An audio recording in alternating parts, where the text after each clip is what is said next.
Welcome to Presentation Ponder Practice.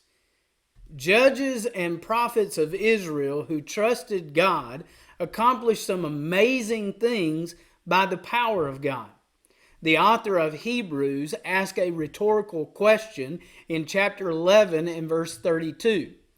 And what more shall I say? Time would not allow for him to detail many other people who had faith in God, but he lists several people to show he was prepared to do so. Gideon, Barak, Samson, Jephthah, David, Samuel, and the prophets.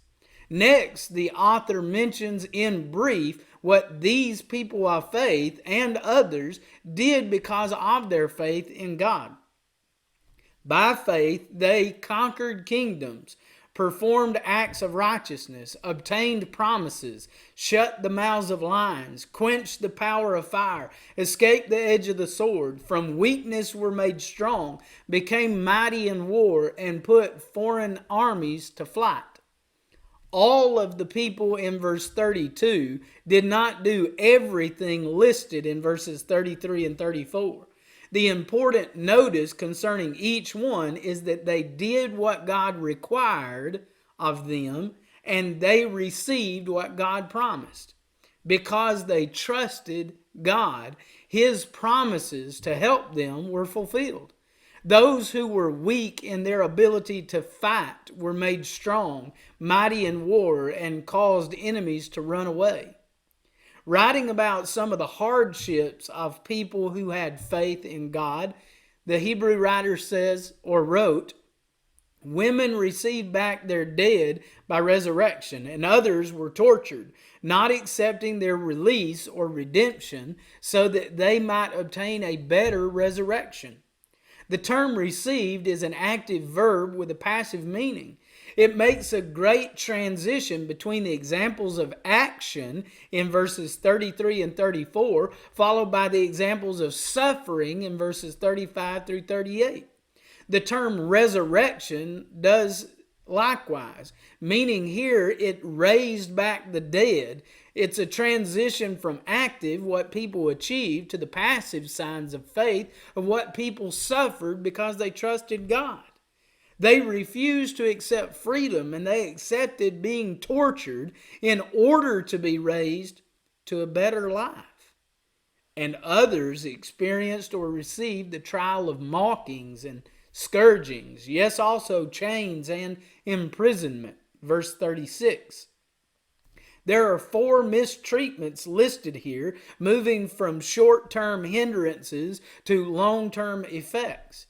They experienced ridiculing by words or actions, whippings, restraints, and being placed in prison. The faithful people were stoned, sawn in two, tempted, and put to death with the sword. The faithful also went about in sheepskins and goatskins, being destitute, afflicted, ill-treated, wandering in deserts and mountains and caves and holes of the ground.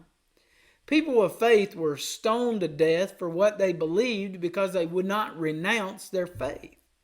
Some were sawn in half.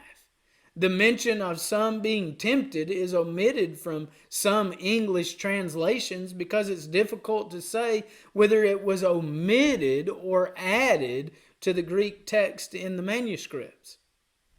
Many were killed by the sword. People of faith lacked proper clothing, being poor, oppressed, and mistreated. They were made to wander across the land without places of safety from the elements and the environment.